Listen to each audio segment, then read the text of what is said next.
What if something simple like a dewormer drug that costs less than a cup of coffee could disrupt the same pathways that some chemotherapy drugs do? These types of repurposed drugs are becoming more popular, and what should you know about Fenbendazole, Mebendazole, and Ivermectin? So let's get into the detail and out of the hype. We'll look at some of the published papers, but we're going to really focus on clinical care because it's nice to have published papers. They give us excitement, but at the end of the day is how do we use this in patient care? Many well-meaning integrative doctors like to give these drugs without really understanding how they work, the mapping, and basically thinking, well, they're cheap enough, so let's give you access and we hope that they work. But there are actual targets that will show you whether these or other medications or whatever combinations you're using will help you. But you have to get the right targets to get the right outcomes. And that's the key in the architecture of repurposed drugs. I'm Dr. Dino Prato, founder of Envita Medical Center. For the last 25 years, my team and I have worked with thousands of late-stage cancer patients that have failed the top cancer hospitals across the country, and we've helped them. And one of the key ways we've done that is using repurposed drugs. We learned years ago the best way to do this is with the right targets, deep molecular mapping, and making sure people get the right medicines. Not the ones that are just popular on the internet, but the right ones for you. And that's why you should always have clinical care giving the guidance with real testing. We're talking about the repurposed drugs like Mebendazole, Fenbendazole, Ivermectin. How do they actually work? What are their mechanisms? And where is the early clinical signals come from on whether it's working or not? And how, most importantly, can we administer these medications to patients, not blindly, but with targets? See, this is what most people don't understand, is that no matter whether you're using a conventional drug that's already approved or a repurposed drug called an off-label medication or a natural phytotherapeutic intravenously or a cancer cell vaccine, a cellular biologics, or whatever combination, are they the right fit for you? So instead, we're going to talk about when they're the right fit. This is going to be like a master class in understanding repurposed drugs for patients, so you don't have to worry about whether it works or not. Instead, we're going to use biomarkers, heat map signatures that tell us which medications are the best combinations. This also can include diet and lifestyle changes, which are going to accelerate your care. So unfortunately, most of these medications are prescribed blindly. Patient decides to get them from an integrative doctor, order them online, and hope for the best. And because they're fairly inexpensive, and thank goodness many of them do not have too many toxicities, so they figure, let's do that. However, they may not be getting the result that they want. And that's the real goal here. Because oftentimes we get calls from patients after they've tried everything, integrative care, standard of care, top hospitals, and then they've even tried Fenbendazole, Mebendazole, you name it. I can go through a whole list of repurposed drugs, Ivermectin, methylene blue, ozone therapy, all these great integrative cares, but it is not working for them. So let's understand how they work so you can get out of guesswork and into precision. So when we decide to use a repurposed drug in cancer, it's because it works in combination with either what you're doing or with the mechanisms that are going to shut your cancer down. So we're not guessing, we're using precision targeting. We're looking at specific patterns, pathways that are overactive, genes that are upregulated, tumor microenvironments, which are telling us whether the tumor is hot or cold, basically whether your immune system can see the cancer or not. And then we look at the metabolic pathways that are feeding the cancer. We find these by running what we call deep mapping. And this deep mapping is multi-omics, next generation sequencing. These are the DNA. We'll be looking at hundreds of markers in this area. Full transcriptomics, RNA, thousands of markers when you combine these. And then here's one of the most important ones, immune spatial biology, where we're looking at the body's own ability to fight cancer through the immune system. So we look at these things. We look at the tumor microenvironment, and the heat maps and the algorithms and the bioinformatics that we've developed over the years gives us the tools of what patients need. So let's identify these. Let's say there's an issue with microtubule vulnerabilities. There's a drug-resistant pumps or metastatic signaling loops, pro-cancer immune modulation, factors that impact glycolysis for the cancer. Well, then there could be repurposed drugs that are logical for these patients, and the treatments can well align with their current care. This is where we can get a 1 + 1 =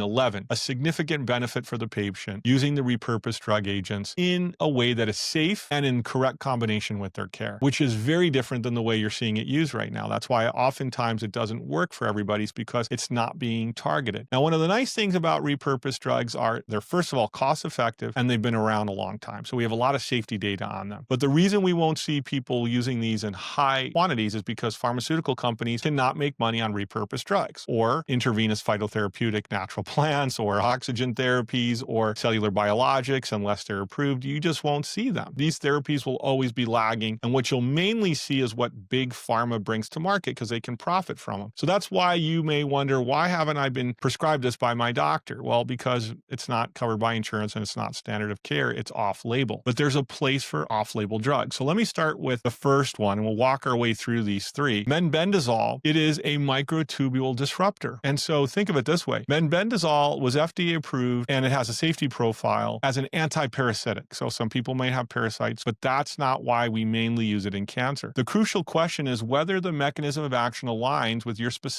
targets. Cancer cells rely on microtubules, these tiny structural tracts to divide. Mebendazole interferes with these tracts, similar to drugs like taxanes that have been around for a long time, vinca alkaloid drugs. These are old-time chemotherapy drugs that work on microtubule depolymerization and stopping this way that cancer cells divide and spread. What's really nice about the alkaloids and the vinca drugs, as chemotherapy, when they're correct matches, they actually kill cancer cells. Most of the chemotherapy that's out there is cytostatic, slows the cancer down, not cytotoxic, killing the cancer.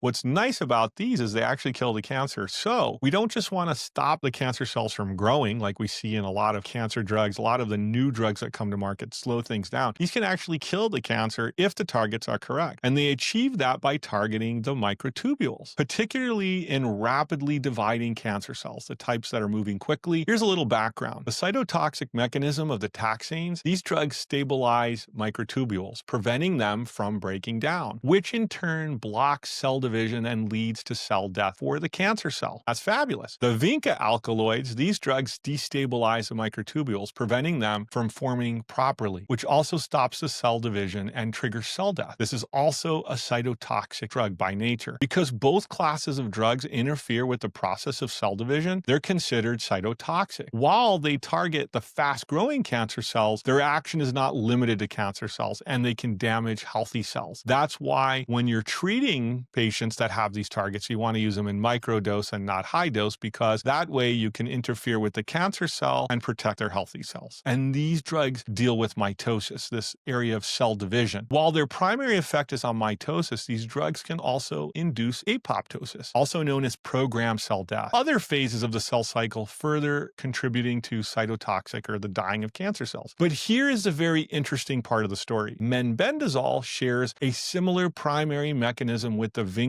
alkaloids and the taxanes by targeting the microtubules. Isn't that interesting? But it's better tolerated and acts as a potent agent in specific cancer contexts, exhibiting both a cytotoxic and cytostatic properties, meaning the mebendazole can kill the cancer cells and it can also slow them down if you have the right targets. In addition, it has a very important property. It can pass the blood-brain barrier. So this can become huge for people that have glioblastoma, brain cancers, or their cancers metastasize to the brain, if this is the right target. I want to say that because you need the right target. You just don't want to give it blindly and prescribe it. You know, you'll look at old studies where in some patients they'll say, well, we lived longer, responded better because we used the drug. But it has multiple targets. Mebendazole also inhibits new blood supply to tumors called angiogenesis. It reduces the VEGFR2 marker. So if you have that, this will slow down the spread. Think of it almost like Avastin, anti-angiogenic drugs, even something like high-dose vitamin C intravenously in the high doses. It can slow blood supply to the tumor. It can induce apoptosis. That's the killing of the cancer cell on its own, its mechanism to die off. It'll downregulate and modulate glycolytic genes that are involved in the cancer eating glucose. So it works on the metabolic pathway. And it can penetrate the blood-brain barrier, which I said was one of the big keys up front. And I want to emphasize that by saying that again, because that's why mebendazole can be a good combination. And it can help people achieve better care, better therapeutic targeting when used correctly. This means mebendazole can be considered, when supervised correctly, for brain metastasis, glioblastoma, cancers that have spread, or just where microtubule signatures and angiogenesis signatures are the strongest in the heat map. So how do we know that? How do we define that? It's not basic tests. When you run transcriptomics, now I'm going beyond just looking at a VEGF marker. When you look at transcriptomics for mebendazole, you'll see something called TUBA overexpressions of the microtubule genes. You'll see GLUT1, SLC2 HK2A1, HK1, or LDHA upregulation. These are all genes that are telling us if these heat maps are strong and in combination in the algorithm with other medicines you're doing, this is where you can get a 1 + 1 = 11. You can have a VEGF-A or a VEGFR2 or these angiogenesis markers that are specific. And if the immune system is cold, meaning it's hiding from your immune system and resistant, and we see that in spatial biology with a whole nother set of algorithms, now putting that all together, Mebendazole becomes a good idea to add in combination. Now, it's not a one-hit wonder, but it's in combination we can get better responses. So it makes sense to use it as a target, not blindly. This is what I want to emphasize today as I'm going through these. You are going to become very knowledgeable in these 3 drugs. I'm giving you some specific ideas in targeting, not, hey, this is the cure to cancer. Just take these drugs, you're fine. Yes, it will help some people, but not all of them. There are other drugs that we can do that are off-label, many others. These just happen to be the popular ones everybody wants to talk about, but there are many others based on your RNA transcriptomics and your genomic targets that tell us the response rate with these treatments. So you can see how important precision oncology is, because this is what I'm talking about. It works to find the correct targets, not just with off-label repurposed drugs like these, but also what are the right chemotherapies, what are the right immunotherapies, what are the right natural agents, what are the right combinations of these things to help you go into remission and give you the best chance of responding. Remember, this is only one repurposed drug we're talking about here. We're going to go over a few more, but there are many others. And based on this testing, we can find the right targets for each patient, which gives us a huge advantage. All right, let's move right along to Fenbendazole. This is the veterinarian drug with intriguing case signals. So listen to this. Obviously, it's not approved in the United States for humans, but patients still order them from pharmacies and they get them. It's a veterinarian drug. And in recent years, it's gained so much attention because of its microtubule destabilization. It also works on HK2 like Mebendazole. It suppresses that. It helps with the glycolysis pathways. So this is all good on the metabolic side of cancer. But let's talk about how it's a little bit different, has some exciting pathways. On the microtubule side, it works with beta-tubulin, blocking the microtubule formation in cell division. So again, it's slowing the cancer cell down from dividing. It also works on the metabolic side, down-regulating these glucose pathways, so stops feeding the cancer, reduces glycolysis, which is really good. It can also trigger pyroptosis, a forming of inflammatory cell death involving GSDME. This pyroptosis mechanism is particularly interesting because it releases danger signals. These signals can help the immune system go from being cold to hot. So it can be an immunotherapy in certain cases where the target's match. Fenbendazole, which is not recommended without supervision. I want to say that. Make sure you're under the care of a doctor, but you're running all these targets, and most doctors don't do that. That's my problem. They just will give a medication because, well, it might help, it can't hurt. And that's not a bad approach, but that's not precision. How does that combine with your current care, your current targeting? So when you run the transcriptomics on Fenbendazole, what you're going to see is a heat map for HK2, these high glycolytic path, GLUT1, what we call all the glycolytic signatures. When you're talking about the metabolic cause of cancer, you'll see those. This will downregulate that. Now, you'll say all cancers have that. Yes, but not to the same level. That's why I'm saying there's not a one-size-fits-all. When you do the testing, you can see what's important for the patient. The microtubule genes, again, very similar to Mebendazole. You'll have certain microtubule genes to see if you're a candidate with combination. So when these things all work in your favor, and you have the spatial biology, which shows you the similar mechanism of Fenbendazole, now you know when to give it. So you're not just giving it randomly. Now let's move on to Ivermectin. I know I'm going into some details and markers, but I want to show you there's a science behind what we can do, and we don't have to just guess blindly. There are multiple pathways that are exciting within Ivermectin. You know, it can affect cancer stem cells. There's all kinds of data. You'll hear people talk about preclinical studies of anti-cancer. It'll stop pathways. But what are the signal pathways? What are the genetic pathways? IVM modulators like PIK3, AKT-mTOR. So you see that some of those work really good with other drugs.